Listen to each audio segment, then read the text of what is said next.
So, Cindy was asking Sam if he was excited about Christmas. It's coming up. It's very soon. It's right around the corner. So, Sam, is he? He is. Good, he good, says, good. Yes, I bought my first Christmas tree last week, but he has a problem. He says, I can't decide how to decorate it. I thought the Christmas tree was too big to go inside his house. No. That's a bigger problem. But yes, decorating your Christmas tree is the second most important thing to do after Getting it inside. Getting it inside, yes. All right, so let's find out what he's having trouble doing. He's having trouble decorating his tree. So decorate here is a verb, and when you decorate something, you make it look better by adding nice things to it. It's often used for special events. This verb is what we use for special events to say we're going to put something up that makes a place look nice for like weddings or birthdays. Now you might decorate a wedding with lots of beautiful candles and flowers, or a birthday with special signs and balloons. As an example, we could say, we decorated the living room with balloons, streamers, and a big sign that said, Happy Birthday. And of course you would also decorate smaller things. You decorate a cake. That's right. Too. You can buy just a normal chocolate cake, but if you put candles or maybe write a person's name on it, we also would say that is decorating. You decorate the room and decorate the cake for some special occasion. All right, well, let's get back to decorating the Christmas tree. Cindy then says Christmas trees are a great way to show off your personality. Okay.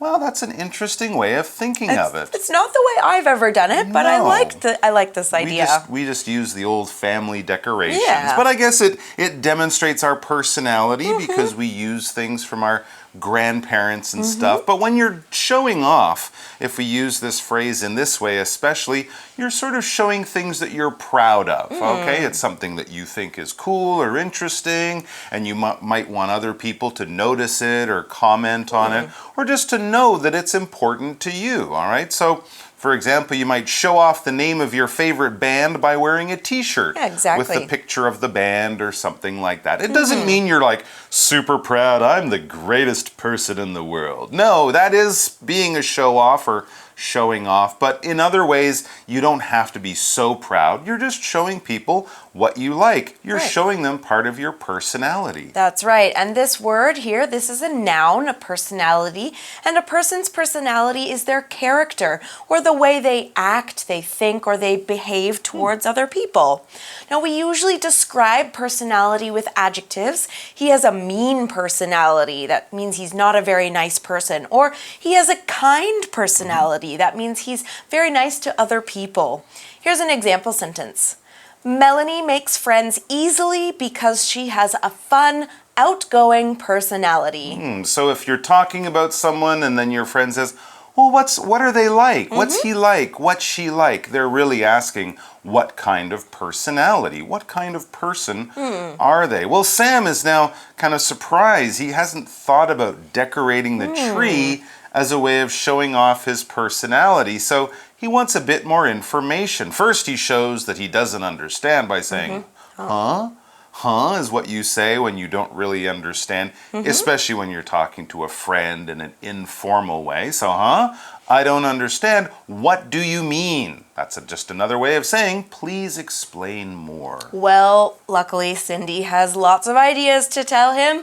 She says, well, for example, romantic people often use ribbons, bows, and heart ornaments to show their sensitive side. Okay, so I can see if you're a romantic person, you might want to put a lot of maybe red colors, pink, white, and lots of beautiful things on it. Now, romantic is an adjective and it describes something that's related to love or a loving relationship in some way. So romantic people are people who show strong feelings of love. As an example, we might say, the couple took a romantic boat ride just as the sun was setting. Oh, it's just like a love movie, a romance movie. How romantic. Now, yes, hearts and bows and things with, Cupid shooting arrows, things like that, those would be romantic. And if you hang that type of object on your tree, we call those ornaments, okay? An ornament is just something that you use to make things look pretty, but it's not really that useful. It doesn't have a practical use. You can often think of jewelry as ornaments, right? A ring or earrings. They don't do anything for your ears. They don't protect them or keep them warm or anything like that. They're put on your ears or your hands or wherever to make you look more attractive, more beautiful. That's what ornaments are. And yes, the things that we hang on the trees, the stars and angels and little Santa Clauses, things like that, we call those Christmas ornaments. Of course, ornament is a noun. Okay, in that sentence, we're talking about romantic people who might want to decorate their tree to show their sensitive side. Now, sensitive is an adjective, and a person who is sensitive is able to understand their emotions or other people's emotions or feelings easily. Now, they might understand a person's problems well, too. A sensitive side is just another way of saying that being sensitive is just one part of a person's personality. Here's an example sentence. Kyle isn't very sensitive, so people don't usually share their feelings with him. So Cindy has given Sam an example of how a person might decorate their tree. That's right. Now he has this idea that he can also show his personality on his tree. He starts thinking. That's why we read, That's the sound of someone thinking carefully. And then he says, I could use some warm colors to show my optimistic personality. Well, yeah, sure. Warm colors. These are colors sort of like orange or yellow, red, things like that. That's what we call warm colors. And that might be a way to show off your optimistic personality. Optimistic, this adjective, basically means you're a hopeful person. You're always looking on the bright side. You think if there's a problem that things will work out. You think if you see gray clouds in the sky that soon a wind will come along and blow them away. You're not the opposite, which would be negative. I'm a negative person or a pessimistic person. That's P-E-S-S-I-M-I-S-T-I-C. Pessimistic. Yes, absolutely. And a pessimistic person would be the opposite. They think, oh no, everything's going to go bad. It's going to be terrible. All our problems will become bigger and stuff like that. Optimistic, you'll say the opposite. You'll say, don't worry. Everything will be okay. I know it. For example, even though it looks like it will rain, I'm optimistic that we will be able to have our picnic later. I think those clouds will go away. Okay, well, Cindy thinks this is a good idea, but she gives him another idea as well. She says, Christmas trees can also be decorated to express your hopes for the future. Interesting. Like a wishing tree. Yeah. Okay, well, let's see what Sam's hopes for the future are. He says, my dream is to become a famous ballet dancer. Ooh, okay. So he wants to become a famous primo ballerina, probably because he's a man.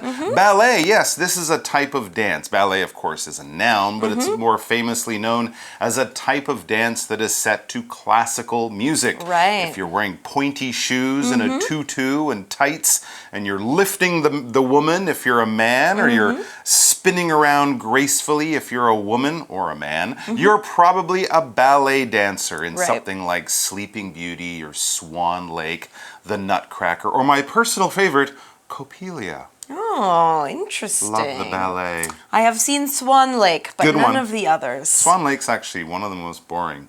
Sleeping Beauty, now there's a show. Well, now I really want to go to the ballet. Okay, well, let's continue on. How is he going to show off his wish to become a famous ballet dancer? Here he says, maybe I can hang a pair of ballet shoes on a branch. It's an interesting idea. It'd have to be quite a strong branch. Well, maybe it's a ballet shoe ornament. That would be easier than putting a tutu around the tree. Right. Though it would make an interesting tree. It would be pretty. Yeah, very pretty. All right. Well, what you're doing when you hang an ornament is you're putting something or attaching something to something else. So maybe the ornament will have a ribbon on it, and you can sort of hang that ribbon on the tree. Now, what you're doing when you're hanging something is you're making it so that the top part is connected to something else, like a wall or a branch, and the bottom part can hang or move around loosely. Now, this is what we do with our clothes. We hang the top part up with a hanger and put it in our closet, and then the bottom just moves around. We can do this with our jackets on a hook on a wall. Now, in the past, even a phone would hang up on the wall as well. Right. That's why we say we hang up the phone. Here's an example. Belinda hung an open sign in the window of her flower shop. Okay, as Cindy listens to Sam's ideas about decorating his tree, she thinks that he has some good ideas for the first ideas that he's having. So she says that's a good start. When you say something is a good start, it's a good beginning. You're starting off a project or something that might take some time and take several steps.